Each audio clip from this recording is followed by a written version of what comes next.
Hello, good afternoon everybody. I know we did a video earlier. I was not going to do a second post today, but it's such a nice day.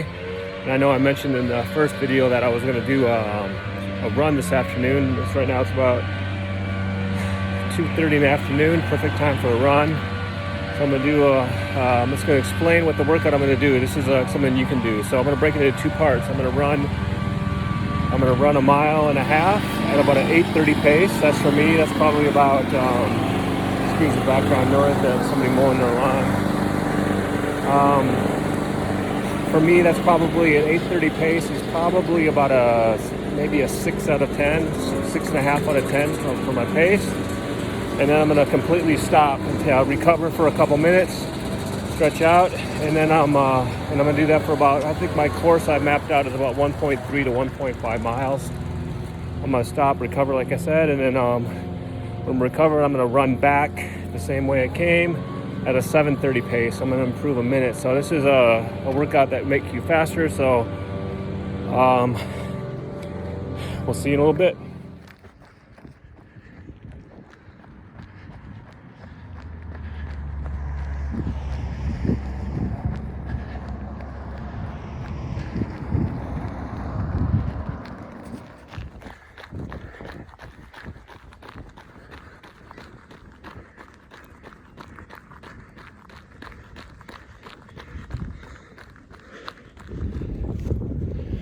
Okay guys, just got done with that.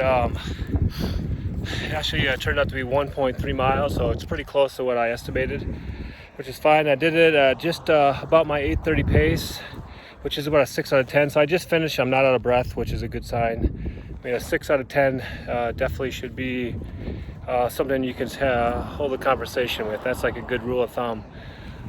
On the way back, I'm gonna push for a 7:30 pace.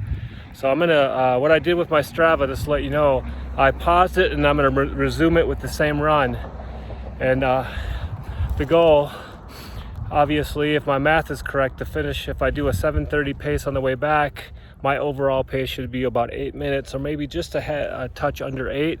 And I'll know that I hit my 7:30 pace on the way back. But if not, I can go back and view my analysis of the run and see what I ran the mile and a half coming back.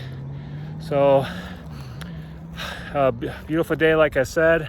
I do have the luxury here of some wide open streets. I know some of you have a lot of driveways to contend with. How I say is, when you run out there, just be safe with your runs. And I'm gonna finish the run. All right, just finished the run. Got somebody working out in their garage over there. I gave them a thumbs up. So I hit my goal. Overall run for the 2.6 mile run was about a 7:57 pace. That means I hit I think I was like at 8:25 on the way there. Not sure it was on the way back, but if my math is correct, probably about a 7:20 something. On the way back, I'll check it when I get home. I'll view my analysis. So I had a little bit of a headwind coming back. That made it a little more difficult. So for me, that was probably about, I'm gonna stop walking so I can concentrate. So for me, that was probably about a 8 out of 10 on the scale. So how do I get to that point? So what you have to do, and what I did last week, and I ran a mile as fast as I could. My fastest mile time last week was a 6:40, and that gives me like a base of what I should be running. So that's a 6:40 that's 100% effort. And like I said, that gives you a good gauge. So I guess homework for you guys who choose to do so, highly recommend that you go run a mile sometime next week to see how fast you can do it. It gives you a good gauge on what you should do, because every run should not be all out. You need to take some easy. Like tomorrow's Easter. My plan is to get a run done, but I have to work as well, so we'll see. But I do plan to get it in tomorrow. That'll be a long, slow run. So that concludes the video. Hopefully it was useful, and we'll see you later.